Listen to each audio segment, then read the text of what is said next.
Mena, it's me, Night Shipping here, and I feel it is high time I've done some kind of video on MMD. I've seen a lot of tutorials, I've learned bits and pieces from all of them, but I really wanted to make one where I take everything that I know and put it into one guide. To this glorious studio of wonder that we know as Miku Miku Dance.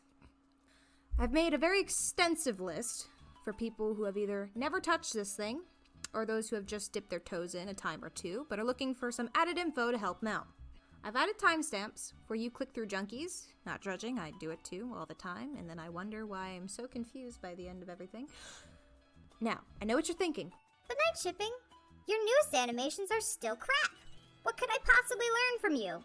Well, I have been doing this for about 5 years now, so I can only hope to impart some of my wasted wisdom onto the newer, more talented generation, because I sure as hell can't do it right myself. It's been a while, and I'm just starting to make some semblance of enjoyable content here. Got a few relatively nice animations coming out pretty soon, so keep an eye out for those whenever they do actually finally come out. No idea when that will be. Maybe a day, maybe a century. I have no idea. So, let's start with the beginner stuff, and then near the end, I'll give some tips and tricks I've learned over my years of practice. Here we go. Alrighty, let's get to it. First things first, we gotta download MMD. But not just MMD, we're also going to download MME. You know what Miku Miku Dance is by now, I'm assuming. It's an animation platform built for animation. Go figure.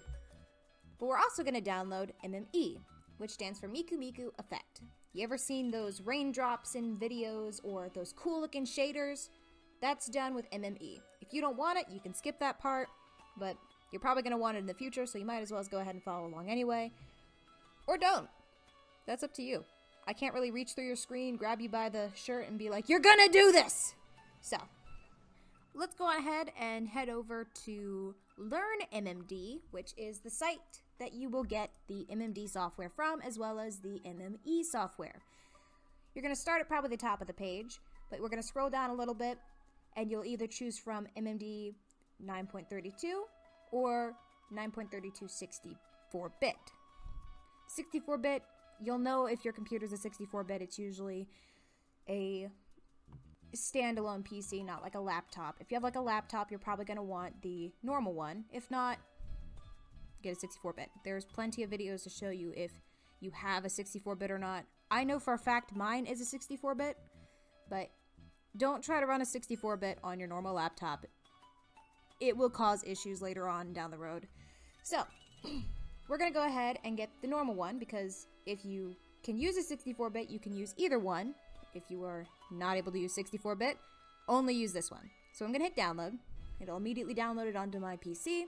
I will show it in folder, so I can go ahead and look at it. I'm going to go to my downloads, since that's where it ended up. You can move it to any of the spots you want. It can be in your desktop, it can be in downloads, documents, pictures, all that stuff. We're just going to leave it in downloads for now, because I'm going to delete it, because I don't need to rerun it on my computer. So, alrighty. I'm going to put this in its own folder. Just going to title new folder, throw it in, because it's going to get deleted anyway. Then I'm going to extract and get it into here. So, delete that, since that's what it came out of. This is what the folder will look like inside once you are done. When you go to run it, you will double click on the application, as it says here, and it will open up MMD, bright and early for you. It also comes with a few little things here. You got some samples, you got some makeshift models that it comes with, you got a few here. All the PMD files are models themselves that you can load in. And there's accessories that it comes with. There's no audio. Does it come with poses? It does come with a couple poses. I can't read what that says. I don't speak that language, whatever that may be. That looks like gibberish. Alright. I deleted all the sample stuff in mine, so mine looks a little different. But when you first download yours, this is what it will look like. So, back to the new folder. We're going to go back to LearnMMD. And we're going to scroll down a bit more so we can get the MME. Because congrats, you just learned how to install MMD, because that is all there is to it. You just open it up afterwards, and you've got it. Alright, MME. Get MME. Yes, because you will probably want it anyway. Again, if you don't have a 64-bit computer, do not get the 64-bit. I beg of you. You will thank me later. Please don't do it. So we're going to download the normal one. We're going to do show in folder again. And we're going to go ahead and throw it into the new folder that we made. Full size that. And we're going to extract it. Just like we did with MMD. We're going to extract it to its own folder. Ooh, I don't want to tell you. Delete the original file. Go into MME. So it'll have these 3 little DLLs, their application extensions, and that's what you will be moving into your MMD folder. You'll take these. If I can figure that out. I'm just going to cut them. Go back into your new folder and paste them. That's it. You can delete the MME folder you got, and whenever you load up MMD, it will show that. So, for example, when I go to click on it, I will double click, and it'll pop up the MMD screen. And as you'll see in the top right, it'll say MME effect. I said that wrong. MM effect. Yeah, good job, brain. But this is what the MMD program looks like. I'm gonna go open mine because I just want to open mine and I don't want to see this anymore. So, alrighty, I got mine. I'm back. It doesn't look too terribly different. It's just a screen adjustment, and I wanted to delete the file that we downloaded for the example. I still have MME up here, just like all of you should by now, hopefully. First things first, we need a model. We need something to look at in this vast void of emptiness. So, what you're going to do is you're going to head over to this bottom left side where it says Model Manipulation. It's a little bright reddish, burgundy, it's a red box. You get the point. It's red. You're going to click on Load. I already have a couple models that I've used in the past. The last model you used will pop up. But we're going to go to User File. That's File. Alright. So this is what you will see when you first open it, if it doesn't already take you to the model section. If it took you to the model section, congratulations, you're way ahead of everybody else. If not, then follow along with me. So, first things first, we're going to go to User File. Then we're going to look through all this stuff. It looks a little different than yours because I've added a few things. Then we'll go to Model. I've only got a couple models. We are going to be using some of the Tensura models. More specifically, we're going to use MMD. Now, Hadzi's the one that rigged these, but Bandy's the one that made them. Make sure to go give them a big old hello for me over on DeviantArt. The link will be in the description for that. So, we're going to open up MMD, and you're just going to click on the model you want. It'll be a PMX model, it'll be a PMD model, one or the other. Sometimes it's PMD, sometimes it's PMX. It all depends on the model you got. And you're going to hit Open. And it'll tell you some information that you got. So it says character by Bandy Napco Incorporated, but is rigged up by Hadzer M. We're going to hit OK, that we know that what they said. And look at that! We've got a pretty little face to work with. Hello, Maleem. We got one. We finally loaded in the first model you will ever load in on MMD, and it will not be your last. Hopefully. If it is, I'm very sorry. As you can see, there are these little purplish blue dots all over Maleem's body.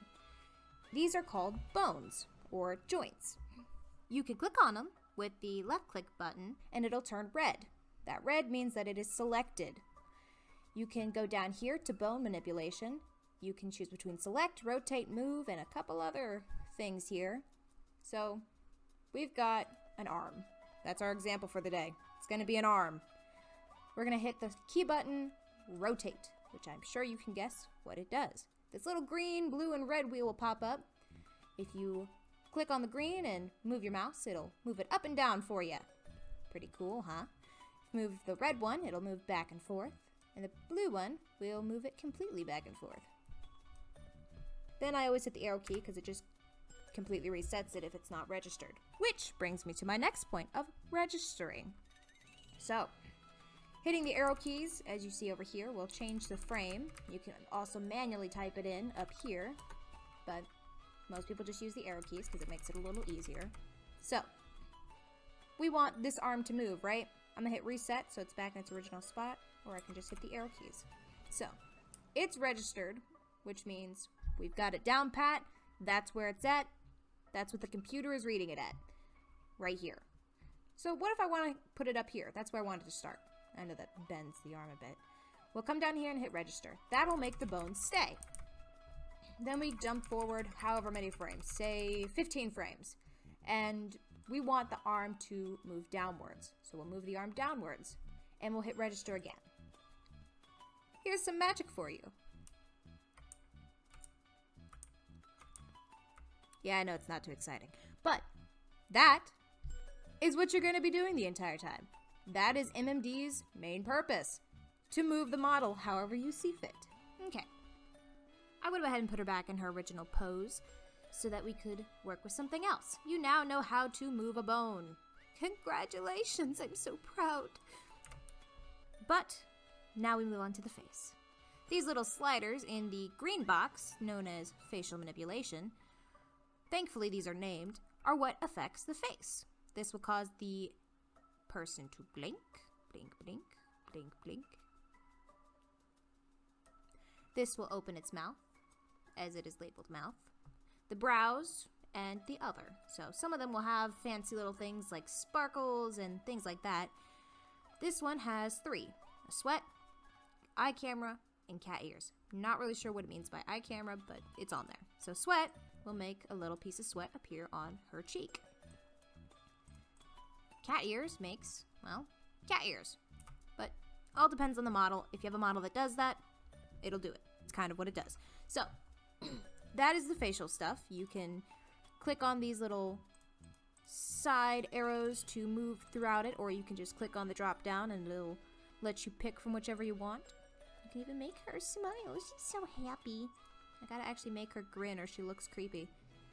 There we go. Isn't that a happy little Malim? And when you have what you want, hit register. So we're gonna register, say, a smile. For the eyes, move forward a few frames, move it closed, and in that time, she will close her eyes. And then have them open again, because we're gonna register them open. So we're gonna go ahead and give her a grin so that she doesn't look creepy. And when you play it, by hitting this play button, she will blink. Alrighty. So now you know how to move the model and how to make the face move. There's one other thing, a couple other things I wanted to explain about the bone manipulation. You can select any of the blue joints, but you can also select these little square ones. These will move instead of rotate. You can also rotate them, but before, when you had the circle bone selected, the move option was not available. Click, click, click. Nothing's happening. If you have a square, you can actually move the model, which will make this little hand piece appear. And you can hold down on that, and you can move her around. Yeehaw. Boing, boing, boing, boing. And you can move that to your heart's desire. You don't have to really do too much complicated stuff there. It's the same as a bone, only you get to have the move frame. Or you can rotate it. Works the same as the other rotate stuff, but it moves a lot more. Moving on. So now you know that you can move the model if you hit a square.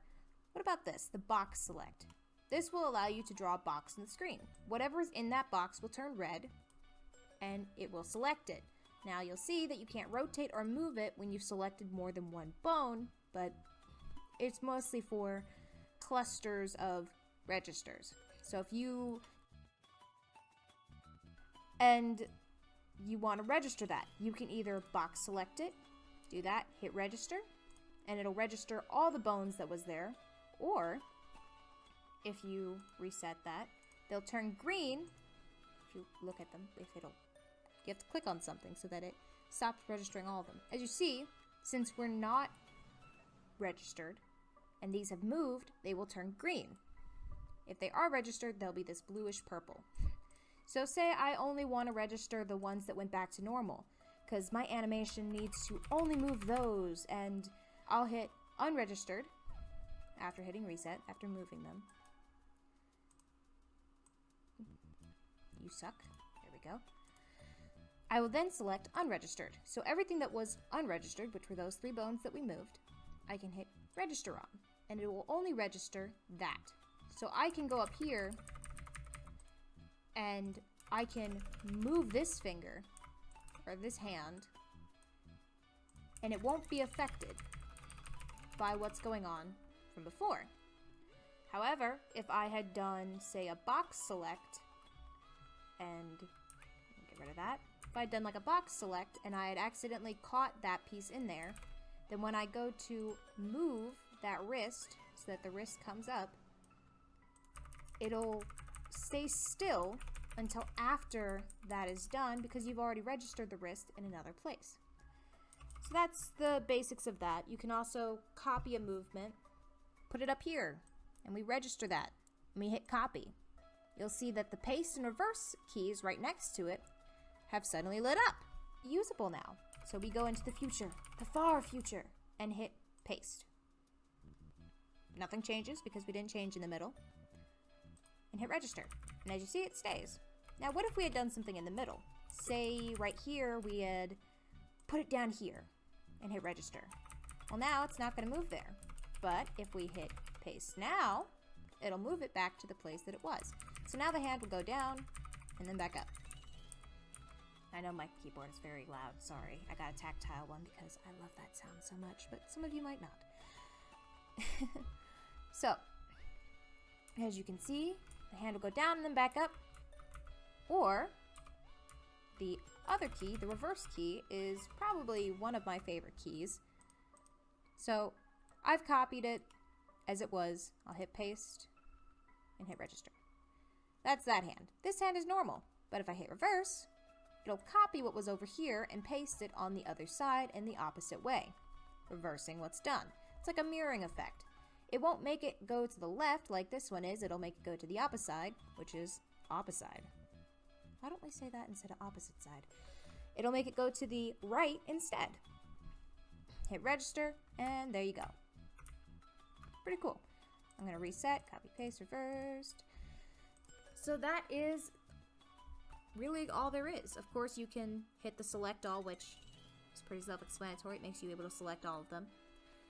If you want to select one, just click one. So that is all to do with the bones. And the face is pretty simple. You move the sliders how you want them and hit register on them. The biggest thing with this is remember to register, because if you move something, like you make a super cute pose, and you're like, ooh, this is nice. Ooh, this is really cool. This is so cool. I love this. This is amazing. But if you don't hit register, then it'll all go back to the way it was, and it'll reset all of them, which will delete everything you just did. And if you've worked really hard on a pose, say for like the past 15 minutes, because I have found myself doing that, and then you just so happen to forget to register it, you will be very, very upset. That's never happened to me, can you tell? So, all right, register. Always register, and always save too. Go up here to the left top corner of your screen. It'll have new, open, save, save as, a bunch of other options. Always save. Just always do it. It takes like 2 seconds. Control S if you want to. Make it even simpler. Just don't forget to save. So now, I'm going to mention a few hotkeys that we use to make things a little easier on ourselves. So, I'm going to move the hand up here, hit register, move it down here, hit register, just for a little example. So it's going to move up and down, right? Well, say this is too quick. I don't want it to move from here to here.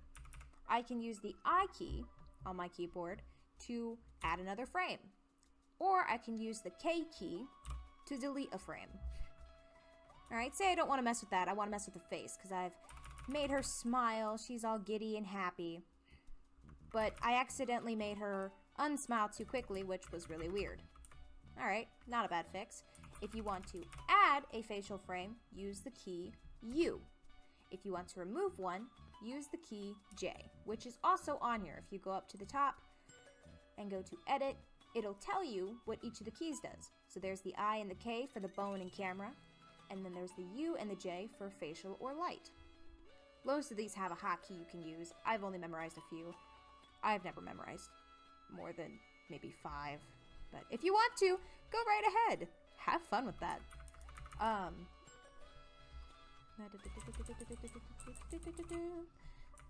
Alright, back to plain old Malim Nava. Nothing's changed. Everything's simple. Now we're going to go and mess with the camera. We'll come back to this little left hand corner square called the interpolation curve. If you're new to this, you will discover the pain that is interpolation curve, but I will try to explain it as simple as possible so you don't have to face the pain that I did. Alright, click on this little button here. It's at the bottom of your animation view. It says to camera, and click it. It'll take you to the camera page, which you get a whole new set. And if you remember when you loaded up MMD before you loaded a model, this is what it looked like. You can mess with the camera here. You can also mess with the angle, but most of us keep it at 30, and you register it the same way you would a bone. Same thing for this. Light manipulation allows you to change the color of your light. So if I want it to be blue, or I want it to be reddish, or if I want it to be green, or I want it to be purple, all that is done there. And you can also change the direction of your light. So you want it over to the side, you want it more up, you want it to be a little further back. You can mess with all that stuff in light manipulation. Shadow manipulation is a little of a weird thing. It depends on what shader you're using or what kind of light you have, but it can add more shadow, it can add less shadow. So there's like an even mix. Like right here you see a good amount of shadow, right? But up here you see none, and back here you see none. So you can play with that however you want. Then there's accessory manipulation. Accessory manipulation lets you add accessories and lets you mess with them. That's what it does. So, say we want to give Malim here a little accessory. We'll go here and click load. I want to add, I've already got one loaded up. I was in my kitchen utensils. This is not in English, but this is a spatula. So I'm gonna hit open, and this little spatula will appear. You can also click axis to get rid of the floor if you want. But I don't need it in the floor, I need it in her hand. Come on now, I can't keep it there. So what you'll do is there's these little drop downs. This one says ground, which means it'll follow wherever the ground is. I don't want it to follow the ground. It needs to follow Malim, so I'll click on Malim. Malim, thankfully, has all her joints labeled the way that they actually are. So I'm gonna go back to the model, and I'm gonna go to her wrist, and it says wrist _ L. So that is her left wrist. I'm gonna go ahead and rotate it a bit so that she can hold something if she wants to. Hit register. Go back to the camera. Spatula's still on the ground. I don't want that. I didn't hit register. So go to Malim Nava. Then we're going to go and find that exact bone. Where is it? Wrist L. And we're going to hit register. So now, if you look up here, the spatula has magically moved to the exact spot of her wrist. But we don't need it in her wrist. We need her holding it. That's what these little things are for. All these little boxes of all these little things. You can change the size of the spatula by increasing the number.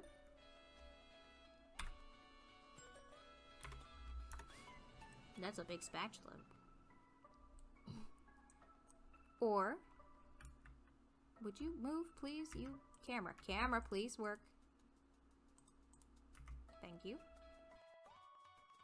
Or, we can make it a little transparent. Say we want it to be half transparent. We'll use that. Alright, but that's not what we're here for. We want to rotate this little spatula thing. The X, Y, and Z at the top will determine its location. The RX, RY, and RZ are short for rotation of each of them. So we don't want to move it far away from the hand. It's already there. That's where we want it. So we're going to go down here and we're going to find the right rotation to make it work.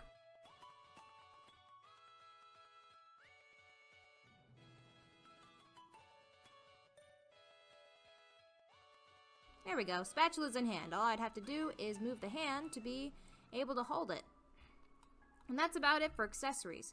You can add a shadow to it, you can take off the shadow, which is what will display on the ground. You can completely turn it off with the display button. But once you're done with what you want, make sure to register it, because if you leave afterwards, it'll go back to the way it was and you'll have to redo all of it all over again, which I'm sure you don't want. And then to get rid of it, hit the delete key. It'll ask you, are you sure you want to delete this? Yes, I'm sure. I do not need a spatula in this tutorial. Not anymore. Right, reset her hand. Alright, little quick tip that isn't really all that much of a tip, but should probably be said. Try and plan out your animations as best you can. You can have the best animation in the world, in your head, but as soon as you put it down in the computer, it just doesn't look right. It really helps to find videos or even taking a video of yourself and uploading it.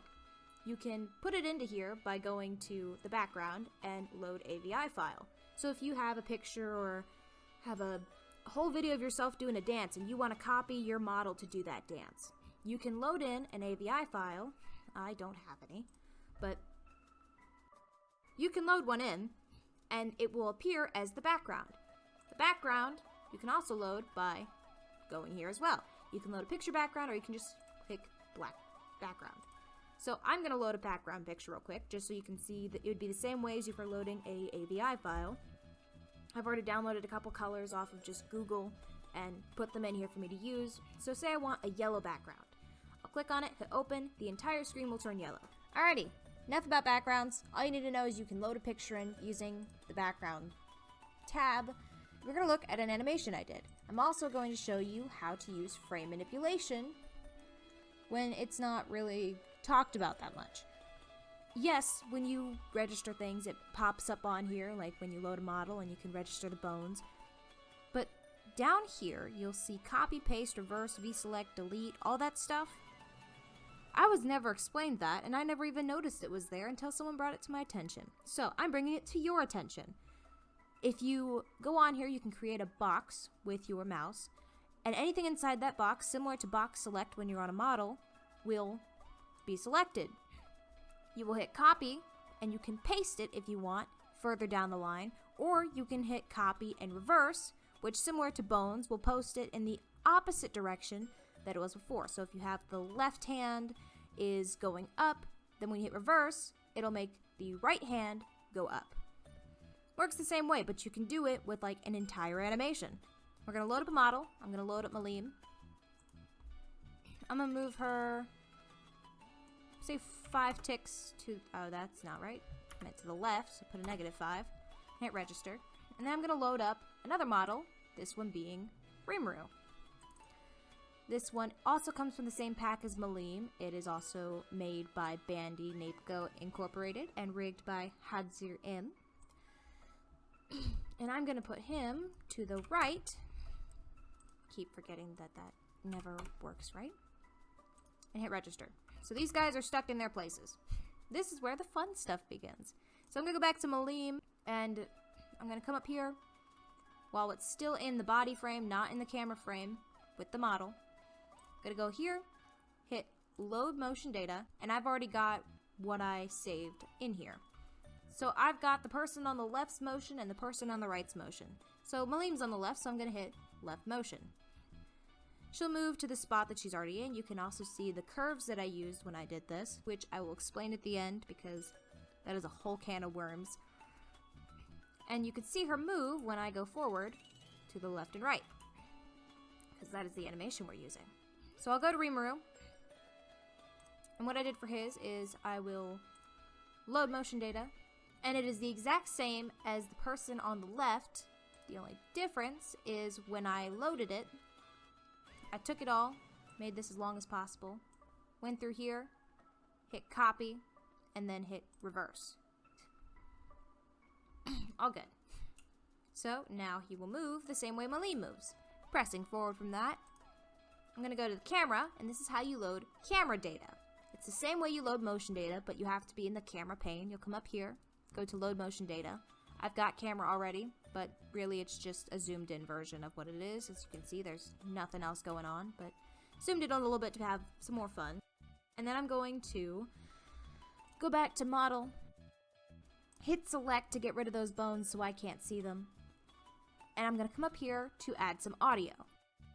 Now, I've already looked up audio for this that I could use. I went on to Google and I used a tick counter for the tempo, and every time they moved from side to side, I'd click and got the tempo. You get the point. And I found some songs to fit in there. So this is the one it ended up coming up with, and most of you are probably going to know it. And then we'll look at what we got.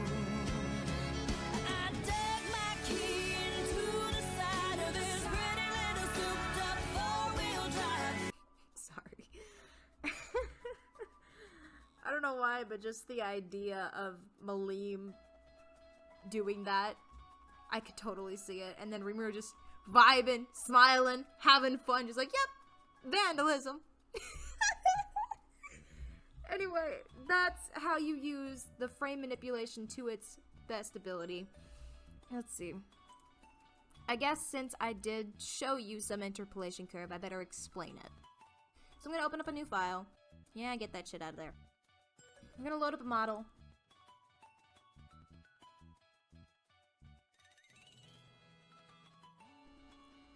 We're going to go ahead and open up Malim again. And as you'll see, there is no line here. Before, there was line, there was a bunch of lines. But in this one, there's not. So I'm going to go here. I'm actually going to hit all of these and hit register. And since we registered, this little box appears. And you can grab these red little X's and move them around. I'm not really going to move them. I'm just going to put it at linear, make it a line. So I'm going to move forward, say, 15 frames. I want to move the hand down. Let me actually put it up first so you can see the difference. But I'm not going to do the same to the other one. I'm just going to do this one side first. So I'm going to go forward and hit register. Then I'm going to go over here. Here's how interpolation works. It confuses the ever-loving crap out of me. From this point to this point, it'll continue at the same speed from one point to the other. Won't change speed, won't speed up, won't slow down, it'll stay the same. However, if you move one of these, say you move this one up, this will make the beginning faster, and the end will be slower.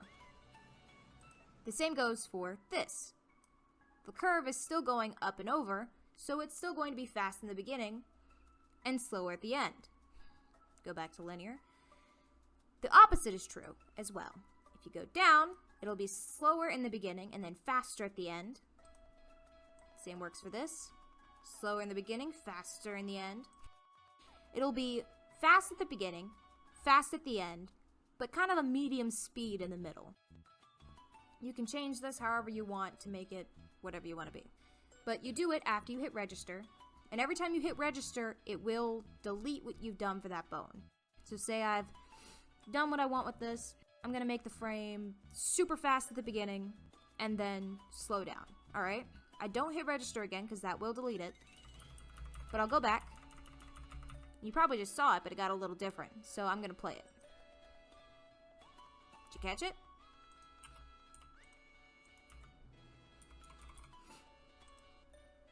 Fast at the beginning, and then it slowed down at the end, because that is what I told it to do. So what if I want to register a different bone on that same one? Say I don't want it to be the same. Well, I'll come over here. Say I want to register this one here. As you'll see, the curve went away, but it didn't disappear from here. Even after I do this. Oops. I do that every time.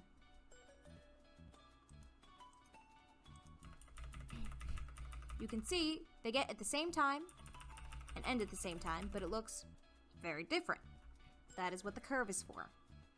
If you don't want your emotions to be super blocky and super hard, where they're just up, down, left, right, robot style, you want them to ease into their next motion, or you want them to really throw their hands, that's what the curve's for. So, now that you can really see that in motion,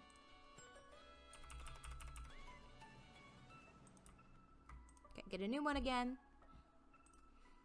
Alrighty, only a couple more things and then I'll give you the tips that I have for animating to make it a little bit more lifelike.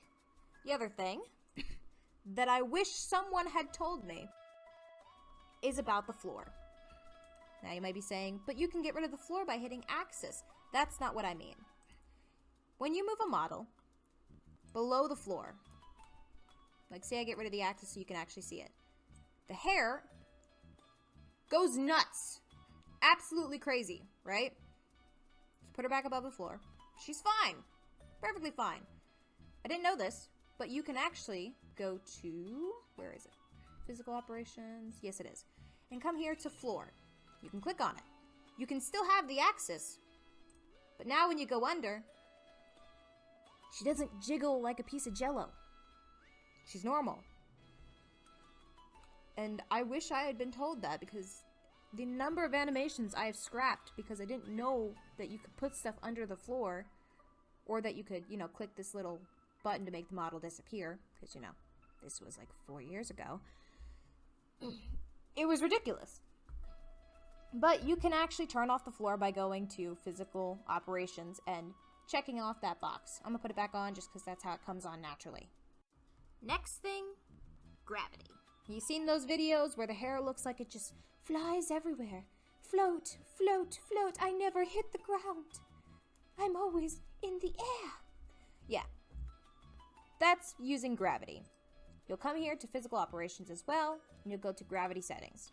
This will allow you to change how strong your gravity is in any way. So say I want 0.5, and I'll hit register.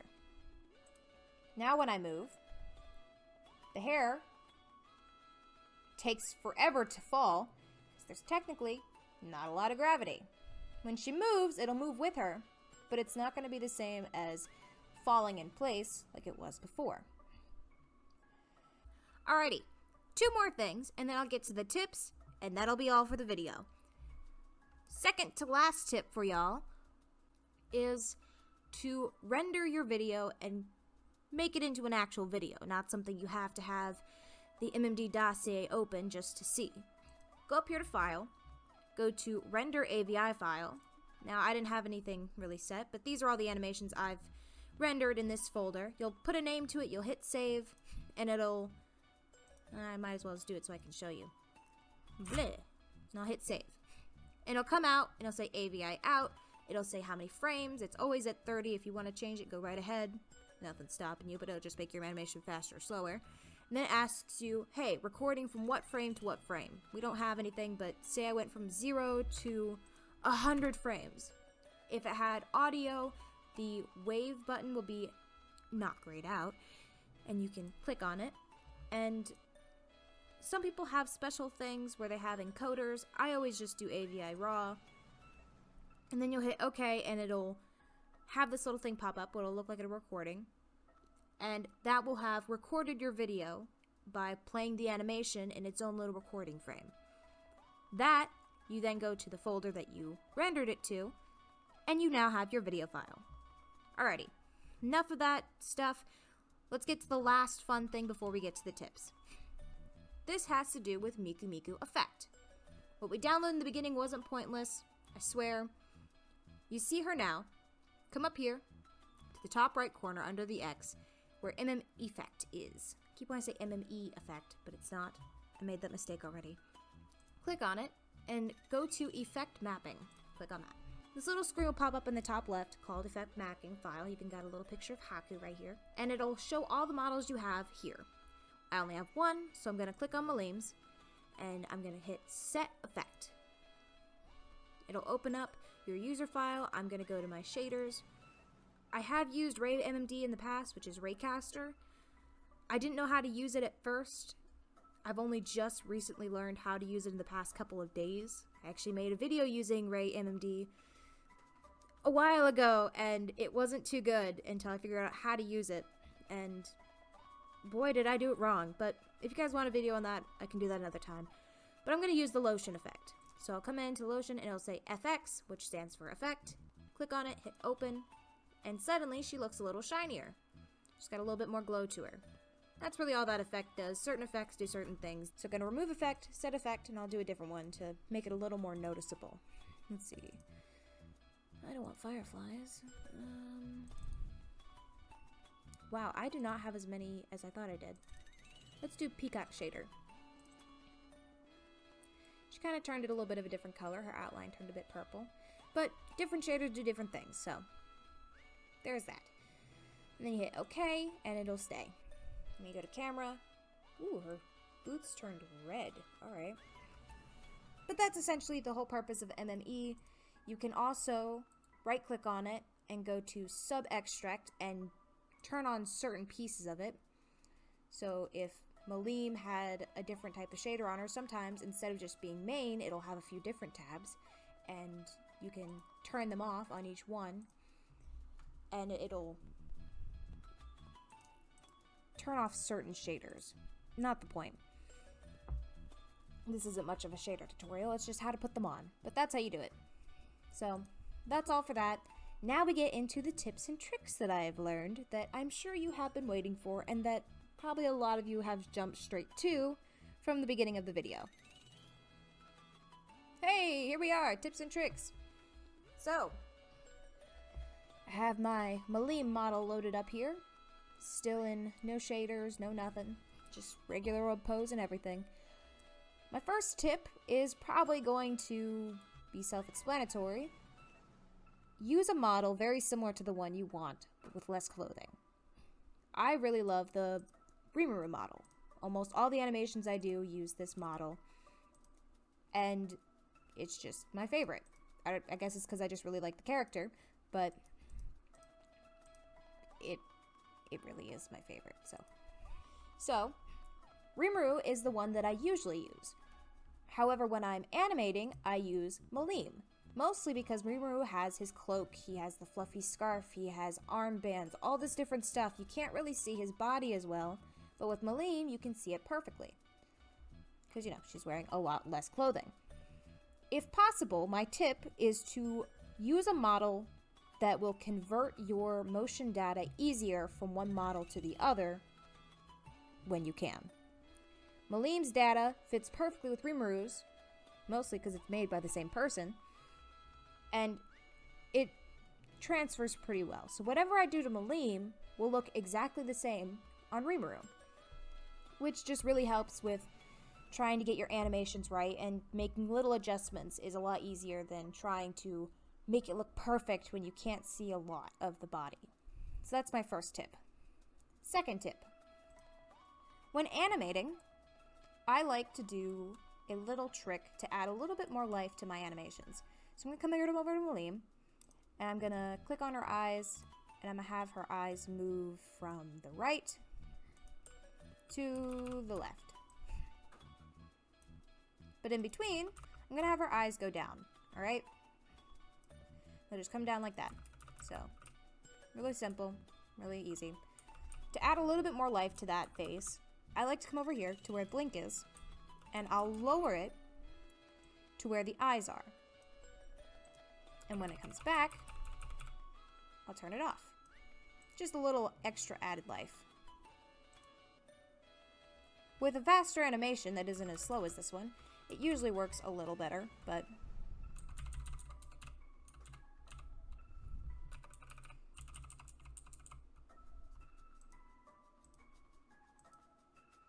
as you can probably see, makes it look a little bit more interactive, a little more alive. People move their eyebrows and their eyelashes and the lids of their eyes a lot when they move their actual eyeballs, so moving that helps add a little bit of life. I promise not all my tips are this boring. I've still got another couple few that probably a little better. This one will be registering bones on different frames. For some of you, this might sound like common knowledge, but since this is a tutorial guide for beginners, probably shouldn't sound too terribly similar, or unless you've heard someone ranting about it and they've just been very angry.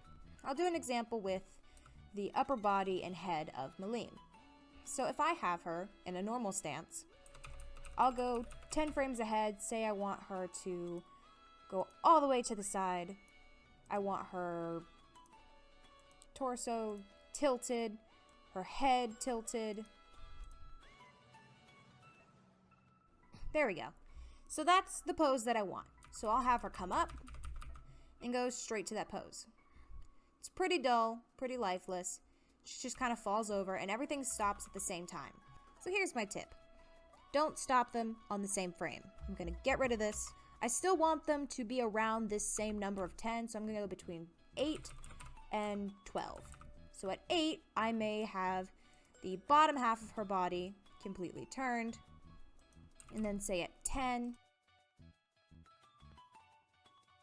same pose as before, only now, when it plays, it's a little more fluid. Adds a little more life, a little more character.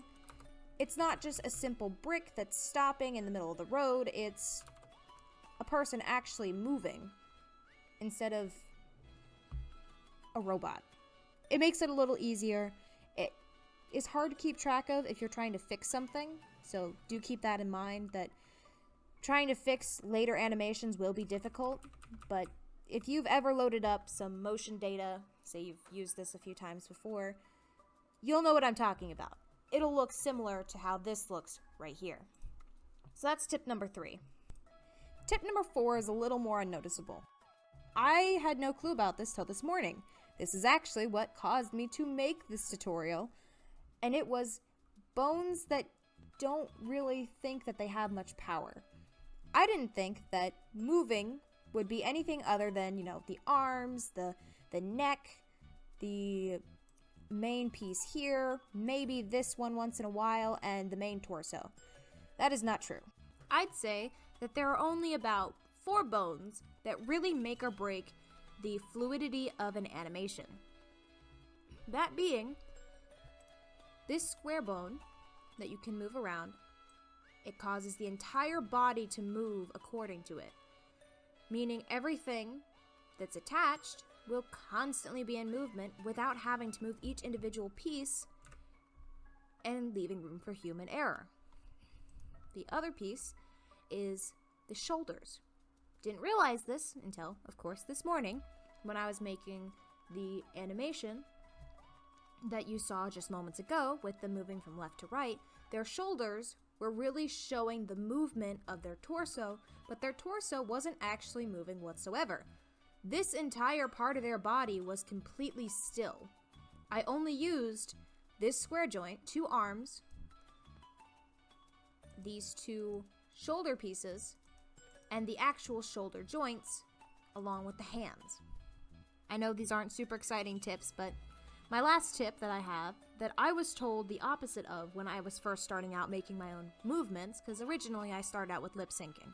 I've always loved it. I've loved looking at the audio. I've loved matching the lip flaps to the song. It's just something I enjoyed. I'd do it in my spare time. I'd make all these files, and I'd never have any animation to use them on. So, when I finally did get into actually animating the body and not just the mouth, I found a couple videos that told me the same thing. Keep the model moving. Do anything you can to keep the model moving. In some regard, that is good advice. For me, it was not. If you look back on my videos, you'll see that the model is always moving at every given moment. I actually did an experiment between a video that I made. I made one with a lot of movement where it never stopped moving. It was always moving to the next pose. And I learned that that is not what you're supposed to do. Because the other video was, yeah, you're moving from pose to pose, but you're cutting out a lot of the unnecessary poses that are making it look jerky, where it looks robotic. It's almost hitting a wall and bouncing back. It doesn't look natural. No matter what curve you put on it or anything that you do, it just doesn't look right. And I found that putting too much motion is actually a bad thing. You can put a lot of poses, but putting them too closely together will cause them to react to each other in a negative way for your viewing experience. So I found that by putting a little less movement, not saying the movement isn't there, just less power behind the movement. I can move Malim's torso all the way to the right, and then all the way to the left. But if there's not enough time, it'll look blocky. See how it kind of bounces for a second? It doesn't really look right. It's not something you think would be pleasant to see. It just kind of bounces from side to side without any real care to how the motion is really flowing. You gotta find the fluidness and use it the correct way, or it can cause the whole thing to collapse. And that's all. That is all the tips I have. I have nothing else for you here. Why are you still watching the video? I have nothing else. I'm grateful that you watched this video. I have never made a tutorial before. As you can probably see on my channel, there's nothing there but some random videos. And I hope that this helps the future generation a lot more than it helped me, and hopefully cut down on some of the amount of videos you have to watch to figure out how to use this program. But that is all from me. Peace.